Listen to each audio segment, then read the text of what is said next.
اللهم صل وزد وسلم وبارك على هدي رسول الله. نشوفه طبعا انا من اشد المعجبين والمتابعين بقناة عنبلة وحكايتها. يمكن اسم غريب شوية بس هنشوفه الفيديو ده او بتقول ايه ونرجع تاني بسرعة. انا حاسه ان شقتك دي فيها حاجه مش طبيعيه. بص يا حبيبتي، انا هربانه فين؟ انا هربانه عند اخويا وشويه عند امي وشويه عند اخويا التاني، وبدور على شقه ايجار وهسيب شقتي التمليك. انت احساسك في محله. انا بطفش من الشقه حبيبتي فيها كميه اعمال لا تعد ولا تحصى. واللي بتقولك كده واحده دارسه في الازهر وخريجه ازهر وحافظه القران، وكان لا يمكن اقتنع بحاجه اسمها اعمال، لا يمكن ارمي دماغي ولا وداني الحاجات دي. سبت نفسي 7-8 سنين بتدمر من كل حاجه وبطلع لكل حاجه اسباب عشان ما اروحش ان دي اعمال وسحر وقرف.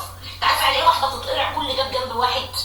مراره تنفجر في بطنها، ارتخاء في رباط صليبي، كميه امراض، زهايمر متشخصه زهايمر بسبب الشقه الفقر دي. انا لما طلعت رحت السعوديه ما تتخيلوش نفسيتي كانت عامله ازاي. اما باجي هنا نفسيتي عامله ازاي، بخشها كاني داخله للموت، كاني داخله تربتي، وبقول لكل اللي حواليا الشقه دي هتكون سبب موتي. والناس اللي حواليا هناك الا من رحم ربي، طبعا في ناس كويسين، بس في 2 هيجيبوا اجل هيطلعوني على نقال. مش نزلت لكم فيديو قريب قلت لكم لازم امشي هنا في اسرع وقت ورحت ادور على شقه ايجار؟ الاسعار معانا مبلغ ربنا، وانا عندي شقه ثانيه تمليك بس لسه على الطوبه وفي الدور ال 14 والراجل ما ركبش الاسانسير مش عارفه اشطب. فكان الحل ان انا بدور على ايجار. هشكك في محل وظبط مع ان عندك مساعده، الا ان حاسه ان شقتك دي فيها حاجه مش طبيعيه. بص يا حبيبتي، انا هربانه فين؟ انا هربانه عند اخويا وشويه عند امي وشويه عند اخويا التاني، وبدور على شقه ايجار وهسيب شقتي التمليك. انت احساسك في محله. انا بطفش من الشقه حبيبتي فيها كميه اعمال لا تعد ولا تحصى. واللي بتقولك كده واحده دارسه في الازهر وخريجه ازهر وحافظه القران، وكان لا يمكن اقتنع بحاجه اسمها اعمال، لا يمكن ارمي دماغي ولا وداني الحاجات دي. سبت نفسي 7-8 سنين بتدمر من كل حاجه وبطلع لكل حاجه اسباب عشان ما اروحش ان دي اعمال وسحر وقرف. انت عارفه يعني ايه واحده تتقرع كل ده بجنب واحد؟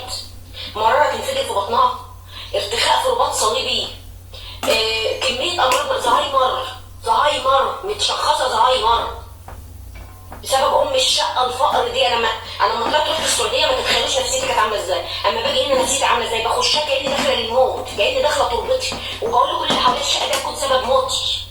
والناس اللي حواليا هناك الا من رحم ربي، طبعا في ناس كويسين، بس في 2 هيجيبوا اجل هيطلعوني على نقال. مش نزلت لكم فيديو قريب قلت لكم لازم امشي هنا في اسرع وقت ورحت ادور على شقه ايجار؟ الاسعار معانا مبلغ ربنا، وانا عندي شقه ثانيه تمليك بس لسه على الطوبه وفي الدور ال 14 والراجل ما ركبش الاسانسير مش عارفه اشطب. فكان الحل ان انا بدور على ايجار. هشكك في محل وظبط مع ان عندك مساعده، الا ان حاسه ان شقتك دي فيها حاجه مش طبيعيه. بص يا حبيبتي، انا هربانه فين؟ انا هربانه عند اخويا وشويه عند امي وشويه عند اخويا التاني، وبدور على شقه. يا جماعة اللي عايز يتابعها قناة مميزة جدا ومحترمة اهي، وريتكم صاحبتها اللي عايز يتابعها. وطبعا الواحد متعود انه ينشر حاجات واقعية لحاجات بنمر بيها. طبعا في ناس ياما قوي قالت لا ايوه واضح ان ده سحر ومش عارفه ايه وكده، ولكن انا زي ما قلت لكم انا كنت من وبرضك ما زلت من متابعين اللي هو برضك المحترم وعلى خلق احمد جبر، الدكتور احمد جبر. ادخلوا على الصفحه بتاعته، محترم جدا وواقعي وبيحاول ان هو يكون ربنا بيقول ربنا بيجعلني سبب اللي انا مسبب الاسباب اللي انا اصح الناس طبعا بالرقيه الشرعيه ولو في طاقه سلبيه. طلع قال يا جماعه او نشر او علق يعني على نفس الفيديو، قال ده حسد يا جماعه جامد قوي. وزي ما قلت لكم ان للاسف الا من رحم ربي الحسد دلوقتي بقى يجي من اقرب الناس اليك، عكس زمان لو كنا نقوله ده جارتي بتحسدني، ده فلانه بتحسدني، حد غريب صاحبتي في الشغل كده. فلكن الحسد اما بيجي من اقرب الناس ليك بيقطمك 2، بيقسمك 2 حرفيا كده بالبلدي كده، بيقسمك 2 او بيقطمك 2. فالاستاذ احمد جبر قال يا جماعه دوت ده حسد مش سحر. وبرضك شيوخ طلعت ياما قوي قالت ان الحسد نفسه اقوى من السحر. الحسد اقوى من السحر. لو طبقنا كل الكلام ده انا عشته وما زلت فيه للاسف. حد من اقرب الاقربين بقى اللي كنت بقول ده واقف جنبي ومساندني فاهمين انتوا الحته دي، تقول لك ده انت عايشه ببيت طويل عريض لوحدك.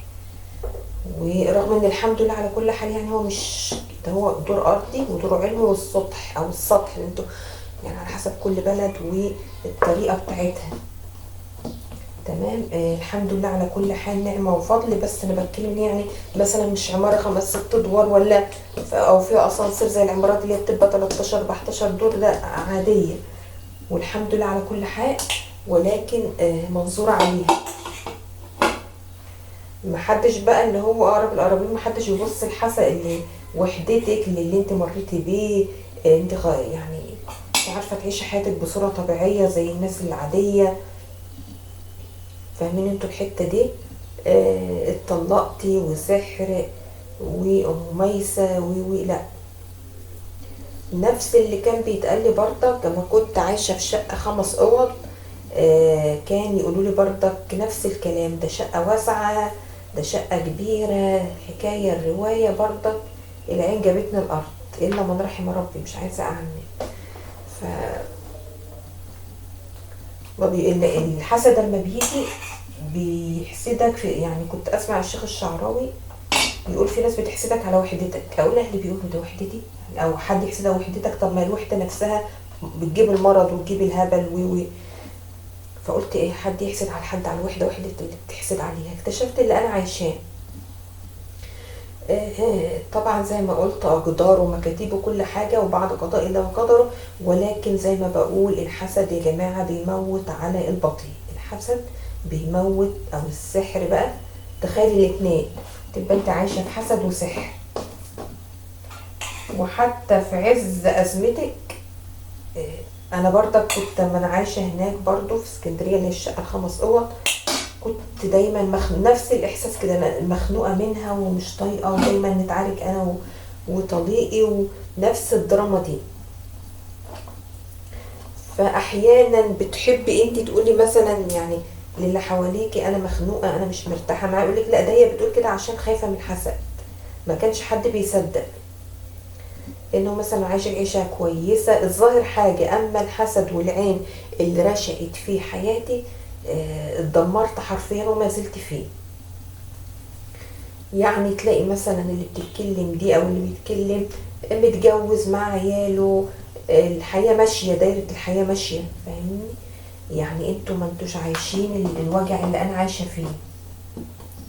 يعني بالبلدي كده بتقولي بينك وبين نفسك الحمد لله متجوزه ومستوره ومعايا جوزي وعيالي والحياه ماشيه. اللي هي بقى نمط الحياه، سواء بقى ابتلاء او حصل حاجه بتبقى يعني ايه معاكي سند ليكي. لكن تلاقي نفسك لوحدك ومعكيش حد الا ربنا. وربنا طبعا الحمد لله واقف جنبنا للنهايه وملناش غيره كلنا. بس ان انت لو قلتي ولا تعبتي ولا حصل لك مرض مش هتلاقي حد حواليكي. ما حدش بيحس بألم حد، خصوصا في الزمن اللي احنا فيه ده الا من رحم ربي. والغباء والحقد والغل ما بقاش يجي من القرايب.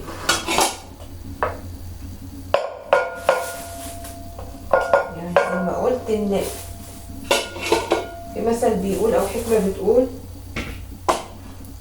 كل واحد فينا واخد ال24 ايراد بتوعه. بس بتفرق بقى في الايه، في الامتحان من ربنا، ابتلاء. في حد عنده سحر، حد ما عندوش، حد متجوز، حد ما اتجوزش. فاهمين انتوا الدراما دي؟ حد مثلا عنده سرطان، حد ما عندوش. الابتلاء بقى ده حاجه بتاعت ربنا، مش ملناش دخل فيها. لكن اللي احنا بقى انا بتكلم على اللي لنا دخل فيه، اللي كل واحد واخد ال24 ايراد بتوعه. في حد عنده ابن عاق، حد عنده ابن كويس، حد فاهمين، حد عامل حادثه، حد سقط، حد اتطلق. كل دي امتحانات من رب العالمين. بتفرق في ايه؟ زي ما بقول بتفرق ان نبطل بقى نبص لبعض. عارفين انتوا الحتة دي؟ نبطل نبص لبعض، كل واحد عنده اللي مكفيه. لكن حد يحسدك كده عين عينك ويقولك ده انت عايشة ببيت طويل عريض، ده انت عايشة مرتاحة البال والخاطر، ده انت معاكي الفلوس ومعاكي القرش، ده انت وارثة الدار وكرشك فيها ومش عارف كله في كرشك ومش عارفه. فاهمين الحتة دي؟ وزي ما قلت للأسف بيجي الغباء والحقد من أقرب الناس ليكي، يمكن الجيران أو اللي حواليكي عارفين مثلا محنتك، عارفين اللي انت بتمر بيه، بالعكس يشوفوك يقولك ربنا يصبرك على وحدتك وشايله الشيله لوحدك، لكن القرايب لا. طبعا مش عايزه اعمم، ولكن هي زي ما قالت انا احاول احط اسم او طبعا انا بتيجي السيره بيركب 6000 عفريت. الحسد بيموت يا جماعه. انا فعلا يعني ساعات اقول يا رب خدني عندك. الموت اللي بيموت بيرتاح، ان انت تموتي مره واحده كده بترتاحي، لكن الحسد بيموت على البطيء. فاهميني؟ يعني اللي بيموت يقول لك ايه ده فلان مات ده ارتاح، ده كان تعبان وكان عنده مشاكل. اللي بيموت بيرتاح، لكن تعيشي بسم وعين لازقه في حياتك والسنه ما بترحمش، خلاص انا هموت بقى. هو اسيب لكم اللي هي زي الله يرحمها بسنت، هموت واسيب لكم الجمل بما حمل زي ما هي الله يرحمها قالت. وعشان تعالوا بقى خدوا الشقه او خدوا البيت او خدوا، يعني فالحسد يا جماعه مش شرط ان يجيلك ان انت بالعكس. يعني احنا عندنا مثلا جيراننا ربنا يتم عليهم عندهم عمارات فاهمين، عندهم مستوى يعني ايه عربيه وعمارات وكده، ممكن العين ما تكونش عليهم، لكن العين بتيجي في يقول لك ايه ده الكحكه في ايد اليتيم عجبها. هي كده فعلا، اللي هي طبعا ده بيبقى في حسد ده وفي حسد ده، لكن بقول لك في الزمن ده الجيران قاعدين او القرايب قاعدين لك على الغباء والحقد والغل.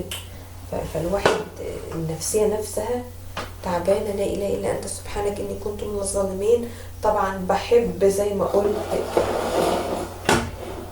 هي العنوان بتاعها او العنوان بتاع الحلقه او اللي انا قلتها لكم دي، ربنا ما يوريكم اما 2 ستات يجتمعوا على اذيتك. التعليق نفسه او العنوان شدني وقريته، حسيت ان هي بتتكلم بصوتي او بالظبط اللي انا عايزه اقوله، بس للاسف ما كانش حد بيصدقني. لا اله الا انت سبحانك اني كنت من الظالمين.